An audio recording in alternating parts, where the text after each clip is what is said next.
What is going on? I want to welcome you from Half Court for today, Wednesday, May 8th, 2024.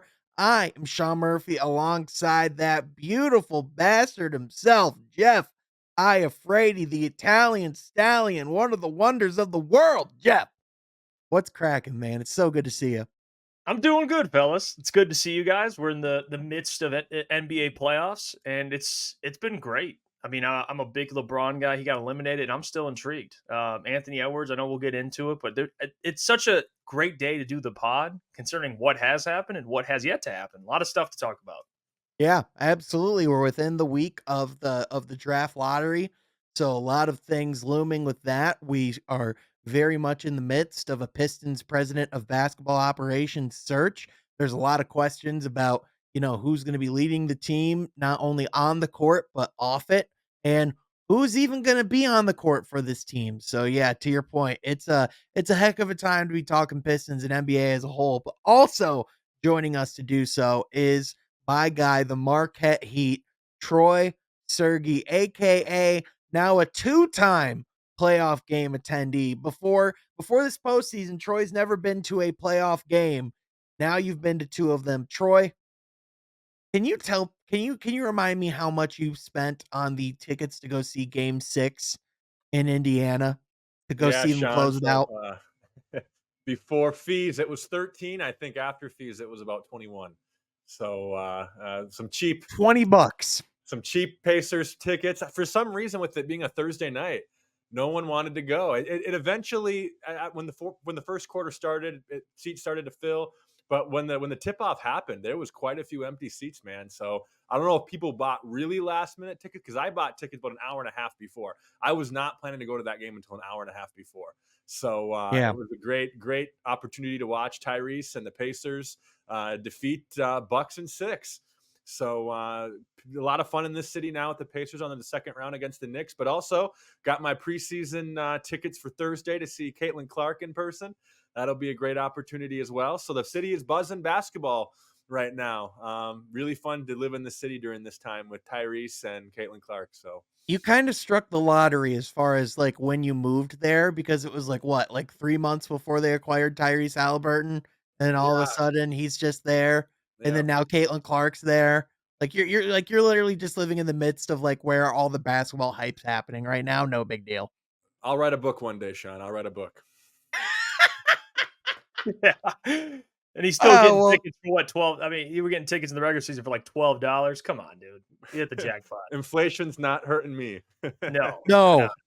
No, not at all, and I lucky mean, you got bastard. lucky because, like, our tickets when we went to the game for game 4 were, like, $50, Yeah, and we didn't even get to see Dame or Giannis. You at yeah, least got to see Dame yeah. in that last one, so, yeah, no, 50 but bucks. nonetheless, I mean, boys, a lot of really good playoff basketball to talk about, a lot of, fascinating stuff with the Pistons to talk about, but this is the place where that's exactly what we do here at From Half Court, is talk all things Pistons basketball, NBA basketball. Right now, a lot of playoff basketball, because that is what is on the top of our minds, at the top of our hearts. But if you like this video, be sure you like it down below. Subscribe to the channel so you don't miss any of the future episodes and all of the latest updates, all things Pistons and NBA. But also, be sure you're checking out Crunch Time with Jeff Iafrady and Booner and the boys over on YouTube. Over 6,000 subscribers strong now.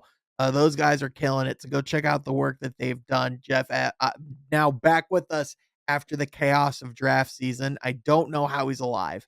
That's still a Yeah, question that I have for Jeff, but, Lord only knows, I think, is mhm, probably the answer. it's But fair, it's yep, fair. yep. But also follow my boys on X at Jeff Iafrady. You can find Troy on X at Troy Sergey 44, and you can even find me on X at Sean Half Court. But fellas, let's get right into it. The Detroit Pistons have a president of basketball operations job to fill. In case you are not familiar, that is something that is on their horizon. But with that, they have looming questions of who's going to coach his team. Is it going to be Monty Williams? Is it going to be someone else? And there was an interesting theory thrown out earlier, as of recording today, on ESPN by one Brian Windhorst. Now, if Brian Windhorst says something, he's not necessarily Woj, where if he reports something, it's it's borderline like biblical in the sense of it's happening. It's just, that's it's truth. But if Windhorst mentioned something, it's not like this is coming out of nowhere. This is something being whispered around league circles. And the idea was, now the Lakers are looking for their new head coach as they fired Darvin Ham at the end of last week. And one potential name, the early list of favorites that they wanted to go out and get were Jason Kidd and Tyronn Lue. Well, Jason Kidd signed a multi-year extension, and Steve Ballmer would rather jump off the roof of his new arena than let his coach go to the Lakers and not come back to the Clippers. That's just not happening. So, one possible coach that they've had interest in before is Monty Williams. And depending on who Detroit brings in as their next president, there's a realistic possibility that Monty will not be back in Detroit. And if he was open to coaching again, the Lakers position would make sense, as they did offer that to him a few years ago. It was actually between the Lakers job and the Suns job. Monty ultimately chose the Suns job over the Lakers. So there's a realistic path there. But what's interesting for the aspect of Detroit is with the ties of Darvin Ham and the Pistons franchise, obviously, being a player on the '04 championship team, not necessarily a huge one, but nonetheless was a role player on that team. And depending on who the Pistons bring in, as the next president of basketball operations, perhaps the most popular name and perhaps the most likely name being John Horst of the Milwaukee Bucks. I know they reportedly asked for permission to interview him. That is someone that obviously has ties with Darvin Ham, seeing that he was on the previous coaching staff in Milwaukee under Mike Budenholzer as the lead defensive assistant.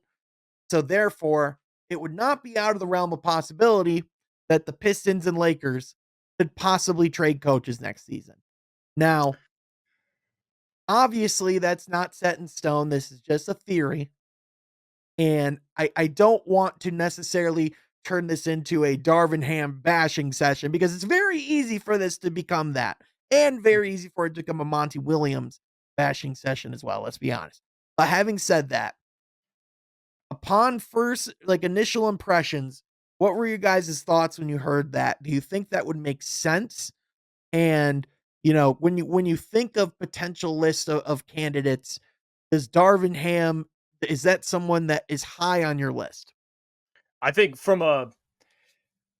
in an ideal world, it makes sense because you look at what the Lakers need, and that coach, in my opinion, is someone like Monty Williams, someone who's been around in this league, obviously a former player, and I think not just a former player, but has experience as a head coach, unlike Darvin Ham, and I think that's where he was destined for this type of exit to begin with, because that Lakers job it's a tough job, and you need a coach that's, I guess you could say, has a higher floor than the ceiling, just because you have LeBron there, and you saw the clip, and there's always a clip every year of LeBron taking the clipboard and drawing up plays himself. I mean, he essentially is an extension of the head coach. So you don't really allow Darvin Ham to fully blossom. So I guess for the Lakers side, it makes sense. For the Pistons side, you look at it like, well, Darvin Ham obviously has connections here to the city. He is somebody that I think needs more time to be able to develop to be a good head coach. And I think on paper, like, well, the Pistons are in a rebuild. Darvin Ham needs time. It makes sense. Their connection, in my opinion, I don't think the Pistons. I don't think it would make sense for the Pistons to get a coach that still needs time. And I don't think it's fair completely to say that, Darvin Ham, what transpired in LA is completely his fault, because that's the tough thing is with LeBron, you can never tell how much blame or credit you give Darvin Ham. So in Detroit, he'd be given that opportunity to be in control. But the big thing about Darvin Ham in LA too was the lack of accountability. Like that, again, I don't know if that's because of who he had on the team. Obviously, you have a guy like LeBron and AD, but I don't know. I don't know how the fit would be in Detroit. And that's probably my concern. I think in an ideal world, it makes sense. But to me, Darvin Ham to Detroit, I don't think he'd be the right coach, in my opinion. And I don't think that's a slight on who he is as a head coach. I just think the Pistons also need someone that has some cachet, has some experience. I don't think they're in a position to kind of trial a Darvin Ham to get his now second head coaching job in a short career. I just don't think they can afford to do that, despite the connection to potentially a new president of basketball operations. I don't think it would make sense personally. And that has nothing to do with Darvin Ham. Love him as a human being.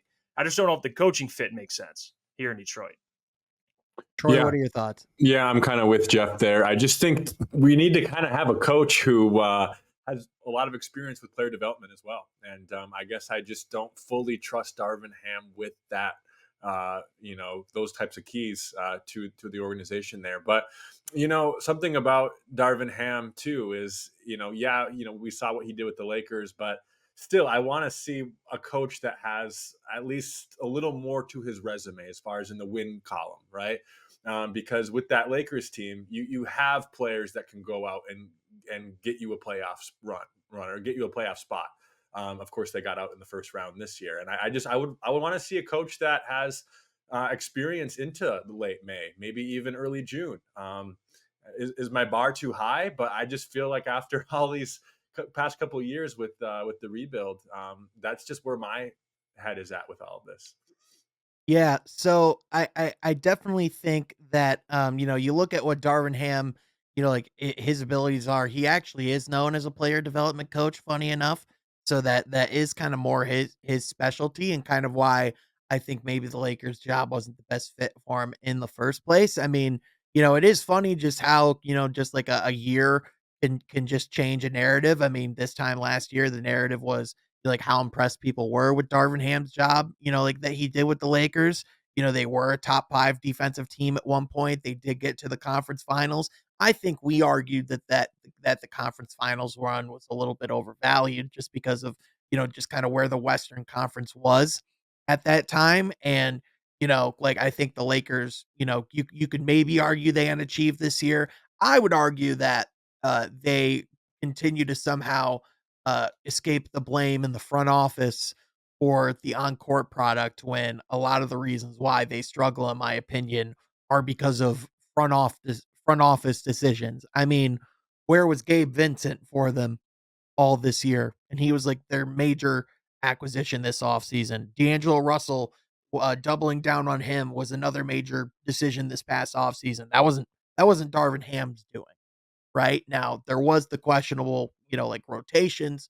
There was the lack of adjustments from the time to time. There's the meme of Darvin Ham with his hands in his pockets. I think that's like one of the most well-known like memes on Twitter. Just like, oh, just gonna watch this happen, Darvin Ham.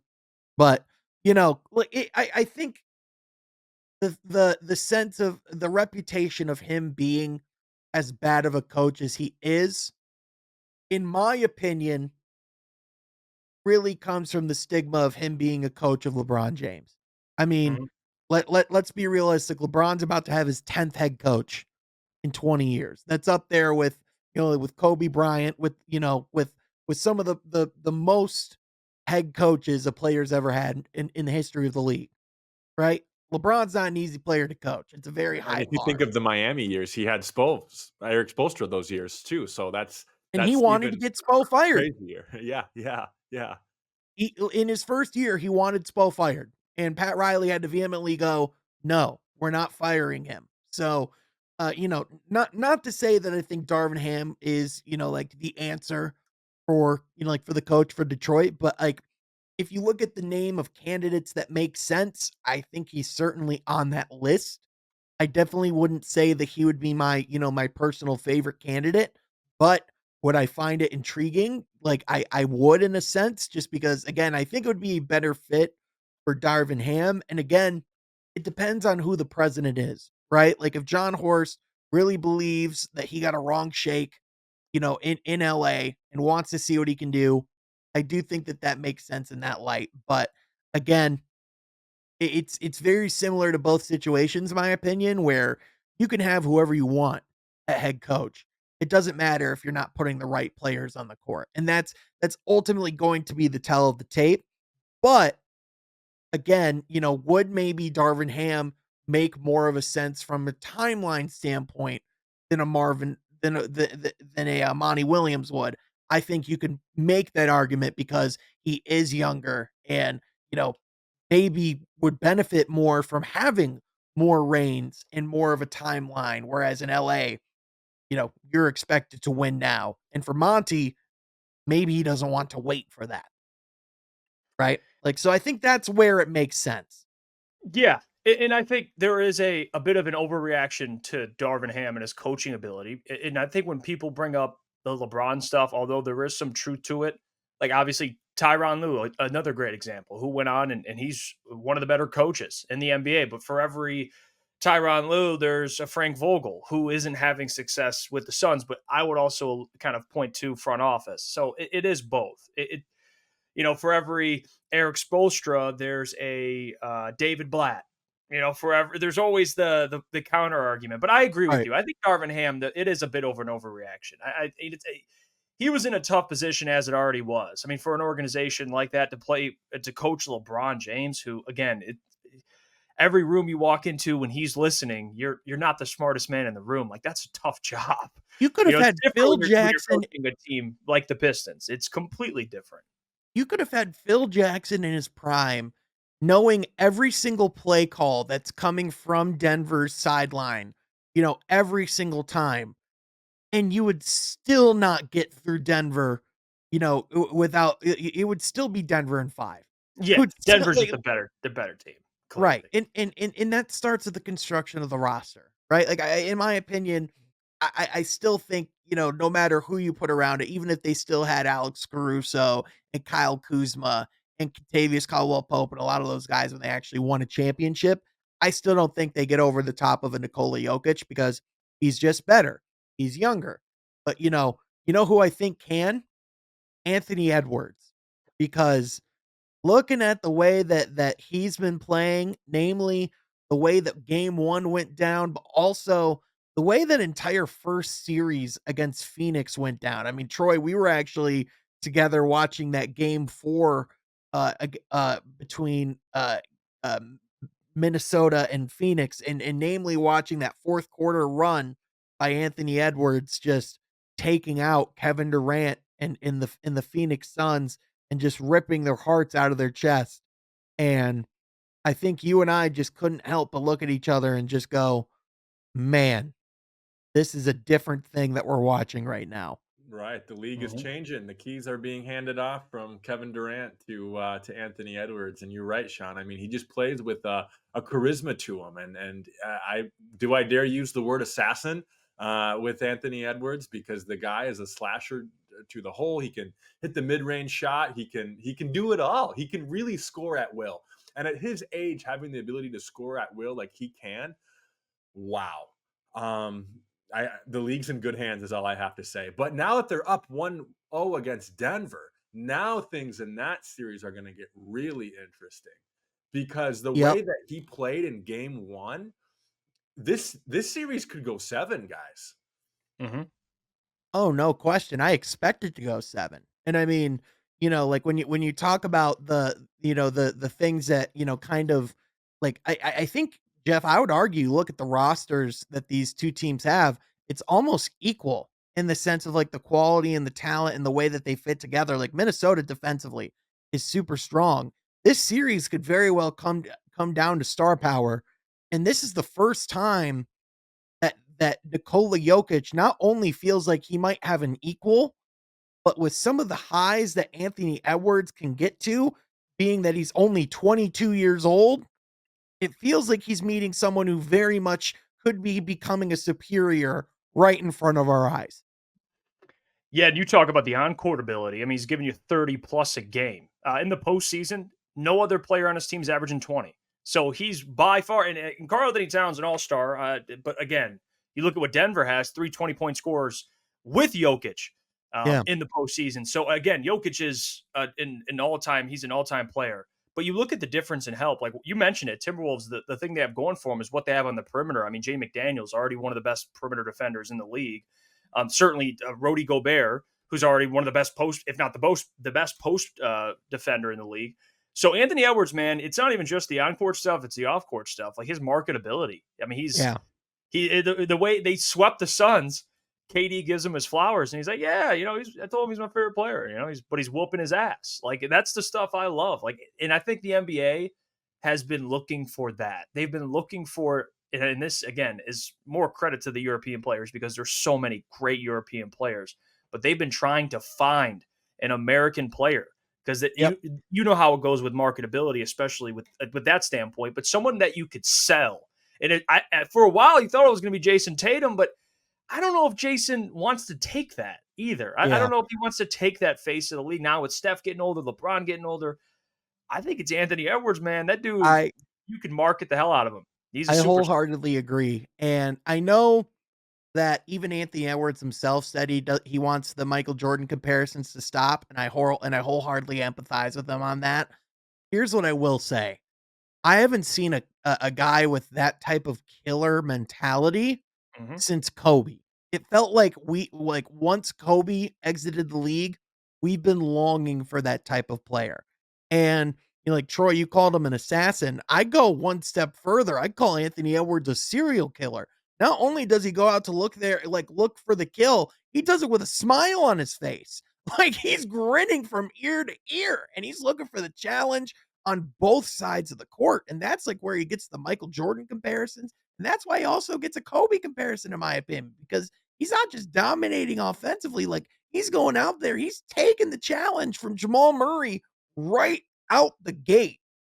And so just the way he attacks the game, but also just his athleticism, his ability to get to the rim. And the scary thing, man, is he's only going to get better. He's only 22. Right, and I'm so glad you said that, Sean, because I think in years to come, we're going to be pointing back to, okay, when was the coming out party of Anthony Edwards? It was the 2024 playoffs when they swept the Phoenix Suns and went head to head against the Denver Nuggets in the second round. I mean, what we are watching right now, I believe we're going to be talking about the next 5 to 10 years. I really believe that these playoffs and this series that Anthony Edwards is playing is going to really set the precedent for years to come in the league.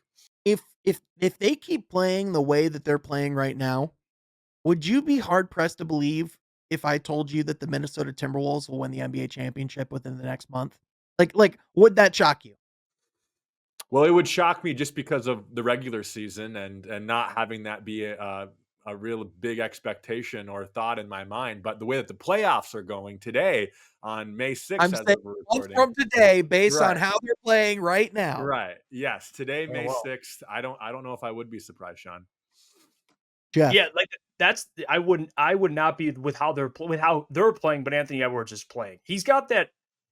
I know the it factor thing is a little worn out, but he has that wow factor to where you watch him play. He is a walking big play, and there's players like that. But for Anthony Edwards, he is must see TV, absolutely must see TV, and his game translates in the postseason. That's why when you ask me the question, I'm like, he's the type of player, man, that can take this team. I mean, we'll see what happens in the other series because I do have the Mavericks going to the Western Conference Finals. I think that'll be a great series if they do play each other, or it's OKC. I yep, think either would be a great series. But what he can do in the postseason, his game translates. He's an inside out player. I mean, he's a killer in the mid range. But more than that, doesn't matter who you have down there. Like, watch your head. Anthony yep. Edwards, dude's got a 44, 46-inch vertical. He's yeah. With him playing the way he's playing, Sean, I would not be surprised. Yeah, and I mean, on top of that, I know we gave the trade a hard time at the time, and it certainly was a lot to give up. But the Rudy Gobert trade definitely seems to be working in the sense that he's about, he's about to be the defensive player of the year, again, and deservedly so. In Yeah. Minnesota right now, I mean, if they keep playing the way that they're playing, again, they look really good. But on the flip side, Denver, like something seems off like these playoffs, like specifically in round one, they were trailing for about 90% of the series. Yet somehow, won five just because when push came to shove, they were able to come from behind to get the win. But they haven't, like, at least they haven't to me looked like that championship level Denver that I've seen before. And I'm not saying that, it can't get there, but I am concerned with Minnesota playing as well as they are, like I'm not feeling as convinced about Denver as I was a few weeks ago. I will say to that point, I do believe for Denver, there's a couple things. One, little bit of a hangover, but besides Right. that, I think there's an adjustment period. You play the Lakers, who aren't as nearly as great right now as a defensive team as Minnesota. I do think there is that adjustment period now for them. Like Right. you just beat up on the Lakers. So let's be real. Like they don't have enough. And now you're getting adjusted to this squad with the length all across the court. I do think it'll take even maybe the next game, game two. I think there will be an adjustment. I think Denver will make this thing a series. I wouldn't be shocked if they win it, but the way they played game one, like absolutely not. And now you would assume with kind of good grace here with how Denver's handled business in the past that they will adjust, and I think they will make this a series. Yeah, 100%. Yeah, and I think too, some bigger performances out of Aaron Gordon and some of those other role players, Tavius Caldwell Pope. Mhm. Michael Porter Jr. had a decent game one, but some of those guys too, they need to help Murray and Jokic out a little more. But Jokic too, if you remember the second round last year against Phoenix, I mean, that was really his monstrous playoff coming out party last year, at least last year in the postseason, that really set the tone for the Western Conference Finals and then to the NBA Finals to win. So, we haven't really seen that absolute monstrous takeover from Jokic yet, like we saw in the second round last year. So maybe games to come. What do you guys think about that? I mean, he's had 14 turnovers last two games. It's just Right, the turnovers for me right. with Jokic, and I think that has to do with the point I mentioned about the length. Like the Yeah. Rudy Gobert, he's not going to let a lot of things past him. All right, Yeah. with the length he has. So I do think there will be an adjustment, but Jokic, yeah, you can't have close to 10 turnovers a game, But which I don't think he also will. But but that's a also losing formula. But also, like, if any organization knows how to defend, Nikola Jokic or knows exactly like who they're facing on the other end, it's the Minnesota Timberwolves. I mean, like Yeah. like Tim Connolly was the executive that put that Denver team together. If I'm not mistaken, I think Chris Finch actually, was a coach on the Denver bench at one point. So like these guys know who they're dealing with. So I think in that sense, there's a little bit more of that, like a little bit more likelihood for them to dampen Jokic. Not saying that you could stop Jokic because we just haven't seen that yet, but definitely dampen the effect that he can have. Before we get over to the Eastern Conference, because I definitely want to touch on Pacers Knicks. That's going to be a really exciting series. I do want to touch on Dallas OKC because if I'm looking at the entire landscape of the second round right now, this is the hardest series to predict for me because I could genuinely seeing it go both ways. I'm tending to lean towards Dallas for similar reasons of, Luka Doncic is just so good. He has that playoff experience and so does Kyrie and especially towards the end of that Clippers series that the Mavericks are really starting to come alive and look really good. But man, Oklahoma City also is a team that looks primed for the moment as well. And I think Shea Gilgeous-Alexander is definitely not going to shrink to the moment either. What are your guys' thoughts on that series? I know Jeff, you gave your thoughts a little bit. Yeah, go ahead, Troy. Yeah, no, I was going to say one thing we've learned from the Thunder this season is that they're talented and that they're going to bring their talent every single night. I think, all They're season mature long. too. Right. They've been a very consistent team all season long. So you're going to get consistency out of them. Another series where I really do see that going 7 games. But my goodness, I mean, the way that Luca and Kyrie have been playing this year, um, phenomenal. I don't think any three of us would have guessed that they would be this in sync this season, especially just their dismantling of the Clippers in the first round. So yeah, I'm actually going to go with the Thunder though, Sean, because I just think that team has the more all around talent than the Mavericks do. But of course, as you said, I would not be shocked one bit if the Mavericks won. Yep. Jeff, when Mark Dagnall, the coach of the year, head coach of the Thunder, was asked about his defensive plan for Luka Doncic this series, he said his biggest concern is just making sure Lou Dort gets to the arena before game time. So, Yeah. if that gives you any indication in what way they're going, but in all seriousness, Lou Dort might be the best in the league at guarding Luka Doncic. So that in Mhm. itself is going to be a really fun matchup. And to Troy's point, I think this one's also going 7 games. Yeah, I think this will be a 6 or 7 game series. I went with the Mavericks when we first talked about the playoffs on the last pod I was on. I'm going to stick with them, but I'm going to be honest with you. The OKC, if you're picking them, I have no problem with it. I mean, their record at home is tremendous, and there is a benefit to being a young team, in my opinion. And I've used this analogy a lot that you just don't know better. Like they just don't know better, and they're all in sync completely. And I do think on the perimeter they have enough to throw at Kyrie and Luca. But here's the question: is if they can handle it, which these guys have proven on the perimeter. Doesn't matter what it is, even taking it to the rack. And we know Kyrie Irving, who he is as a finisher. But those two alone could win this series. I am worried about the Kleba injury. I'm not going to lie to you a little bit because he Yeah. allows them to do a lot more.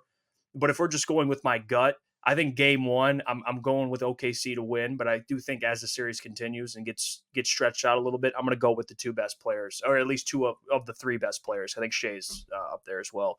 I'm going to lean with the Mavericks, but it's going to be a close series.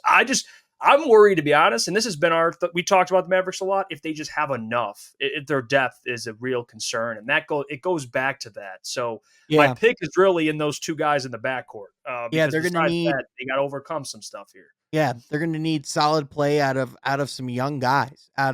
out of guys like PJ Washington's, been around for a little bit, but they're gonna need Derek Lively, a rookie, to come out and play solid hoops. Daniel Gafford, who, in game one of the last series said, this is a little too big for me to start. Like they're gonna need him to come out and play well, but they're gonna need, like Tim Hardaway to come out and play solid hoops. They're gonna need those ancillary pieces, to really play well. And on Oklahoma City side, they're going to need continued, solid play. Like Chet Holmgren's going to have to continue to not look like a rookie. Lou Dort is going to have a hell of a challenge ahead of him in that light, but also who's going to score the ball outside of Shea? And what are we, how's Josh Giddey going to do as the series continues to go on? Because I could see him being a liability on both sides of the court as the playoffs continue to go on. But the good news for Oklahoma City is Dallas could win this battle, but Oklahoma City is going to ultimately win the war because they have all the assets, and it's like they're essentially the team that has like 27 nuclear bombs in their tool chest to use in future wars. You know what I mean? You can't use them now. In the future, you got some artillery coming. Yeah. I think something we can all agree Artillery, though Mike. on is that the West right now is going to be an exciting playoffs all the way up until Mhm. finding out which team out of these four can make it out of the West into the finals. I think Absolutely. this Western Conference playoffs is just going to be so much fun. It Yeah. To me, and I don't know how you guys feel about it, but the West has been very entertaining. But the East, and I know I didn't expect Giannis to get injured, so it takes kind of all the air out of my confidence in the Pacers when we last talked. It doesn't feel the same if they beat them with Right. Giannis. But I will say, it feels like a 2-team race right now. It feels like we're primed for Boston, New York in the Eastern Conference Finals, and it feels the opposite in the West. Like it feels like the West is wide open with all 4 teams left. Unlike, Don't tell in my Troy opinion, that. unlike the East. Don't tell Troy that. At what point we were Well, at you can tell Troy that because I agree with Jeff. So Why? I we were at game 4, and at one point, when the Pacers are up by like 15 or something, Troy was just like, "Oh my gosh, the Pacers are gonna go to the Eastern Conference Finals." And I was like, "Slow down, Troy, slow down." He's like, Hey, you're "I in the know, environment. I right. know." I You know, put the gas brakes on, and I thought with my head, not my heart. And I'm with you, Jeff. I think New York, especially watching what New York was able to do, even in the closing moments against the Sixers, I think they're a very well put together team. But I still think Boston is the strongest team in the East right now. Yeah, yeah. I think I think the West, you could legitimately make an argument, or you could legitimately see a scenario where all 4 teams come out of the West. I do not think you have that same scenario in the East. I think you very clearly still have Boston and then everybody else. The Mm. Knicks, as good as they've been, I still think you have to inherently question just, how good they really are as it gets later on, just with their health concerns. Just, like the lack of Julius Randle, just and also just, still feels like they're that star player away from really kind of taking it over the top. So I'll be interested to see what, like kind of what they do going on. But they did get through that 76ers series, which in my opinion was one of the best first round series we've seen maybe ever. So that was phenomenal, and I think this Pacers series has a chance to be another banger as well. I nostalgia aside from like the Reggie Miller, choke, the Spike Lee, because we I think a lot of the talk about this series has been about the nostalgia and excited to relive some of that. Let's talk about the now, the players now, right? Troy, I think you and I both have been really on this Pacers team and have been really impressed with, like what they've done, where they've been. Do you think that, like the Knicks, especially kind of being a little bit healthier, a little bit younger, are going to kind of be able to exploit some of the Pacers shortcomings and kind of where they are a little bit younger? Like what are your thoughts, cuz you did say that you see the Knicks moving on to the next series. Where do Right. you think New York has the advantage in this one? Yeah, I think definitely where New York has the advantage is just, I think, obviously their offensive end, mainly actually more getting at the Pacers' defensive end of just they're not a great defensive team. The Pacers aren't. They're just not. And I feel like when you have a star on the other court like Jalen Brunson who can play make and score the ball at the volume that he can, and even how he was able to exploit the Sixers in some of that regard, I think is a great argument to show what he has potential to do against the Pacers. And some of the losses this season from the Pacers, at least a good, they lost quite a few to under 500 teams this year. And I'm Right. not saying that that always translates to playoffs. But they do have a little bit of a history of being inconsistent through the regular season. At least we saw them even get blown out. That game 5 was just awful against Milwaukee Bucks, who again had no Giannis or Dame. So I don't want this to be me, crapping on the Pacers here. But of course, we know that they are a talented roster. We know that Miles Turner has stepped up a lot when I think they really needed him to on both sides of the court. Tyrese still isn't himself pre All Star game, but he's at least had flashes of being able to score the ball. And we know that his passing and his assist numbers will be there. And Siakam, too. Really, he's your big vet there who's been in the postseason for a while and has had some good runs. And of course, we saw what he was able to do on that 2019 Raptors team. So having him in your corner is going to help. But I see a Knicks in 6 with this series. I think the Pacers can squeeze out 2, but yeah, it's going to be a really uphill battle, I think, for the Pacers to face a team that I think has potential to exploit them on the defensive end. So, Yeah, for sure. And Jeff, as good as Damian Lillard is, he's no Jalen Brunson right now. And if you would have heard me saying that a year ago, you would have probably thought I was crazy. But we are legitimately at the point where Jalen Brunson is better than Damian Lillard and at least more consistent, able to do it more over the period of a game than Dame is right now. And I mean, Jalen Brunson, I mean, you especially talk about a dangerous, I mean, not a great defensive team. Feels like he's really going to be able to exploit them and get to the free throw line quite a bit. Yeah, and that's that. And I got to say it again. I know we mention it probably every time we talk about him, but I was so wrong on Jalen Brunson. And I I thought, forgive you, you know what, Jeff. Sean?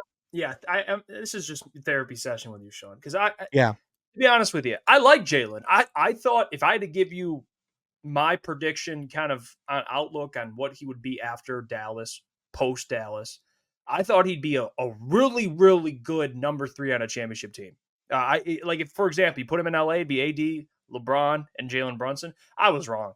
He Right. is he is absolutely incredible. And I think with the Knicks, there's certain teams you watch, and I think the Warriors come to mind where you watch a team and the coaching, the ideology of the coach kind of bleeds onto the court. That's how it is with New York. Like when you Yeah. watch New York, you're like, yep, yeah, they're coach hard. They're coached by Tom Thibodeau. And that's why People you give talk about Tibbs a hard time, man, but Tibbs fits yes. that market and that team and that Mhm. roster perfectly. I mean, he's coming off almost 4 in a row 40-point games, Jalen Brunson. So, like, yeah, he's going to be fine. I'm not worried about him. And they have a deep roster too, which the like kind of Troy brought up there. Pacers aren't a great defensive team, and the Knicks are a really good defensive team, and they can rebound. I mean, Josh Hart, 6'5", he's giving you close to 10 a game. They have multiple guys that just crash the glass, even if Brunson's missing. So I like the Knicks. Honestly, Troy, you gave them you picked the Knicks in 6. I'll go Knicks in 5. I think the Knicks beat them. I just don't see it. I think this matchup is going to cause problems. And I love Tyrese Halliburton. I think he's probably the best thing going for them if you're talking about keeping it competitive. But in all honesty, I don't see how they can sneak 7 games or 6 games even off the Knicks, make this thing a series. I just Yeah. have too much faith with how they're playing, man. I think 5 or 6. The one way where I could see this kind of being a little bit more of a series is I still think the Knicks should have been a little bit less competitive with Philly, despite how great of a series that was. You know, like Joel Embiid getting 50 points on that bum of a knee. It's kind of a little iffy to me. But on the other hand, you know, like again, that was just truly a great matchup from all things concerned. I do think, you know, another thing as well is the Pacers gotten a lot of scruffles in that first round, and I think the Knicks have a lot of agitators on their team, and I think they have more guys who are going to be able to exploit that. And I think the Knicks play with a physicality that I think is going to kind of get at the Pacers a little bit. So, you know, I'm just interested to see how this matchup goes down as a whole. I think in the Eastern Conference, this is the best series of the two because the question for me with Celtics Cleveland is will the Cavaliers even get a game? I saw something earlier today that the report suggests that the Cavaliers actually think that they could be real title contenders. With all due respect, I don't think a real title contender is going 7 games with Orlando and being down 18 at one point in the second quarter of game 7 at home and took essentially 3 of their players to forget how to shoot the basketball in the second half in order for Yeah. them to come back and for Donovan Mitchell just to continue to hard carry him like he did the entire first And round. Paulo got whatever he wanted. Right. Oh, Right. absolutely whatever he What if Paulo got whatever he wanted? What is Tatum and Brown gonna get? Like, Like will not yeah. only will Cleveland get a game, will any of these games be within single digits? Yeah, they're gonna need some heroic, but they're gonna need Donovan Mitchell to absolutely not just. I mean, even if he gets 40, I could see him still losing. So Because that's this team couldn't even get a win in Orlando. yeah. And now in order for this team to actually win this series, they have to get at least one in Boston, which I think they didn't get their first loss in Boston to like what, February or March. Hmm. So how's that happening? I just I am so out on this Cleveland team. I think Donovan Mitchell feels the exact same way. I how think is he it saw happening? It's not happening, Sean. Yeah, I think Darius Gar I think Donovan Mitchell's watching this team and namely I think it says a lot when the crowd started cheering "We want Boston" in Cleveland and Donovan Mitchell almost looked at him like, You sure? "Yeah, like I don't know, man. Like I don't know if you want him." Like again, this isn't to be, to have like the Detroit bias or anything. This is just the reality of the situation. I'm just not in love with this Cleveland team, and I was not impressed with their performance in the first round. I was far more impressed with Orlando, especially Yep. in the first half when it looked like they were actually going to pull it off. Yeah, I think without Porzingis, it's gonna hurt them. But I think they still win this series. Even if Porzingis, let's just say he's out the whole series, I think they'll give him 5 then, Uh, 6. But yeah, they're not losing. I just can't see them losing to the Cavs. I just don't. honestly, I almost think this is a better matchup for Boston in the sense of if you are to have Porzingis out for one round, I think you would rather have it be against Yep. Evan Mobley and Jared Allen than Paolo Banchero because Paolo, you'd actually have to make him work a little bit more defensively, whereas Evan Mobley and Jared Allen just, they just kind of hang out when Right. they get on the offensive side of the ball. They're just like, "Hey, we're here. Like, let us know if you need anything." And even if you trade like the opponents for first and second round, I think you would rather have Porzingis playing against right the Heat, right? Because we know that they're always going to play competitiveness. But if we need him to rest, to be healthy for a conference finals and potentially probably an NBA finals, you would want him to rest against this Cleveland team. So Yeah, for sure. And hopefully he's okay and back soon because for Boston, I do think if they are going to win a title, they need him at some version of healthy because I Yep. mean, this Boston team is when they've been at their best is when Porzingis takes them to a different level because he truly is the icing on this cake that they have, and it's a freaking insane cake. Hell of Well, a cake. yeah. Before Depending on how that you gets take taken that out one. of context. Pause though on that too. But damn. Continue, Yeah, Sean. yeah. But anyway, one thing we have to talk about before we go because I saw this earlier today and I just need to know your thoughts. Did you guys see just Pat Riley's postseason Oh, remarks earlier he today? was on one. Oh, Absolutely on. And I I love it, didn't to be see it. honest. I didn't see I it. absolutely loved it. oh, he went in like on multiple things. I three specific quotes that stuck out. I'll go in order of spicy levels. I'll start from low to high. So the first one was on the 65 game requirement. He said, "I think we're just telling players it's okay to sit out 17 games." So he came out was just like, what's up with Came out. that? Just Yep. just just absolute bars on that. The next thing was on Tyler Hero, and he said, "He's been fragile. Maybe someday he'll surprise everyone and play every game."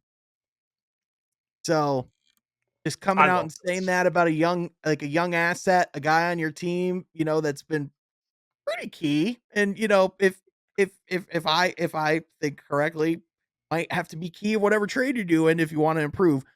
This is the one that really stuck out though, that had everyone talking. And this was about Jimmy Butler. Specifically, some of Jimmy Butler's comments about the Boston Celtics during the playoffs, about this series afterwards. Essentially, him saying how, like if he was playing, Boston would be home right now. Pat Riley said, quote, "If you're not on the court playing, you should just keep your mouth shut." And so this is a really interesting comment because this goes into an offseason where Jimmy Butler is about to be a free agent where it was thought that he was going to end his career in Miami, that was a marriage to last a lifetime. But if you're listening to reports, if you're listening to rumblings, and even if you're just paying attention to Pat Riley right on the surface level right there, it doesn't exactly feel like Jimmy Butler's coming back, at least on surface level. What are your thoughts? It- Jeff, I'll go to you first because you were. I want Troy to stomach this for a second. But Jeff, what were your thoughts when you saw this? I wish the Pistons had team president like Pat Riley. To be honest with you, that would be entertaining. It'd be great. I don't mind what he said. I mean, he's not wrong. Tyler Hero, he's not wrong. It probably sounds a little odd publicly if you're a Heat fan. You're like, damn. I mean, that's something you probably would say, privately. But at the end of the day, what lie did he tell? Tyler Hero, he's absolutely right. Dude's fragile and he gets hurt. Jimmy Butler, I'm gonna be honest. I could care less about the Miami Heat, but if I'm a Heat fan and I hear Jimmy saying, "Man, if I was playing, the Celtics would be home," I'd be like, "Dude, that does nothing for me. That your statement does zero for me. Absolutely nothing." And I didn't think it was smart for Jimmy to even say it. I don't know if he was joking and probably joking, and that's fine.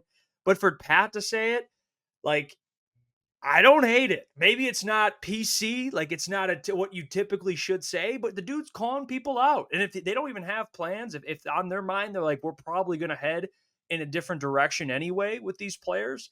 Maybe we want to start fresh. Maybe that's why he's saying F it.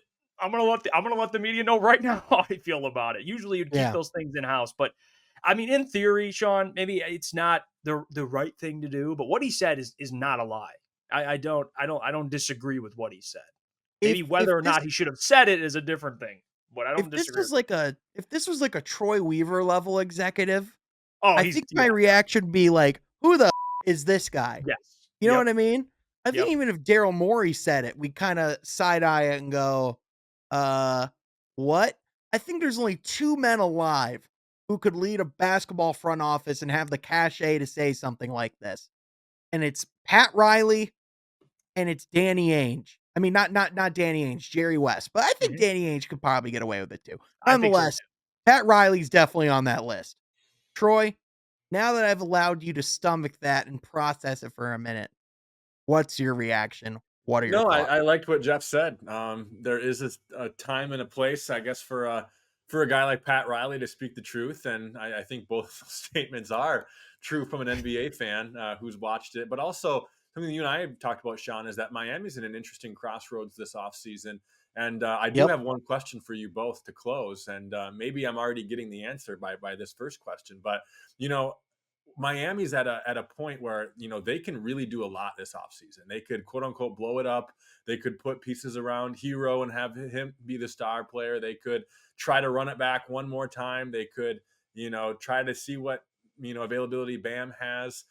So I guess looking at Miami, I guess if you want to make a statement like that, I would say this summer might have been the better choice to say something like that versus last summer, when I think last summer you at least wanted to see if you could potentially run it back. But this season is a better time to say something like that. But I guess my question, which leads me to close, is that we saw 4 teams on the East get eliminated. We saw 4 teams on the West get eliminated. That's 8 teams total. What is the Math. biggest storyline this offseason with pick one of those 8 teams? What's going to be the most interesting thing this offseason with one of those 8 teams that just got eliminated?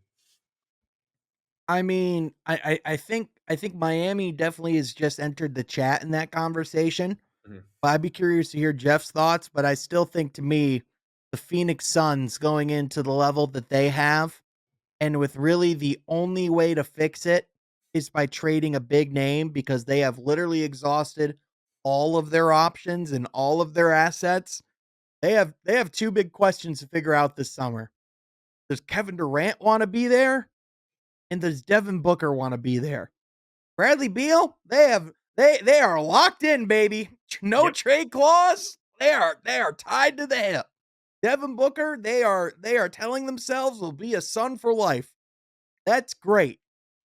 But also, if you're Kevin Durant, if you're Devin Booker, and you're watching the New York Knicks right now, Mhm. it's very easy to see myself sliding into that uniform and seeing myself as the final piece to get them over the top. And I think for Kevin Durant, there's a very realistic avenue to make that happen. Right. Mhm. So Definitely. Yeah, I I think I I, I I think would you nailed it. yeah, I would say Phoenix personally. I would say Phoenix. I think that's probably the most interesting storyline, given the big names, but also given the decision to not only move on from Frank Vogel, but what are you going to do with Kevin Durant? I think Right. that's What and coach is signing up to run yeah. into that situation? Hey, be the third head coach in 3 years with a crazy owner who looks like he's on every drug and known to man at all times going, "This is great. We're going to have success." No, everyone would want to have our situation. This is great.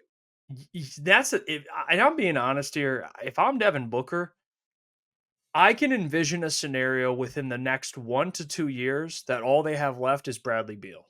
I can envision that scenario Which is such very, an very awful scenario. Yep. I know. I Yep. know. I know. Well, and I'm pretty sure I just saw like the reports are they have a draft pick, going into this summer. Report is they want to trade that sucker too.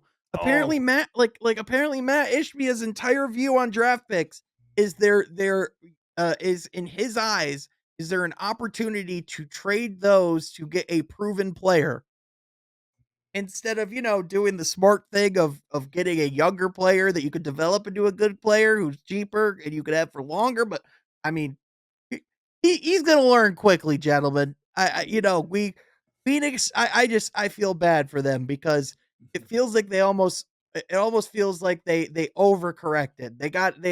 They had an owner who was not aggressive enough. Now they have an owner who they need to tell to get off 2K my franchise mode because it feels like that's what he's been playing.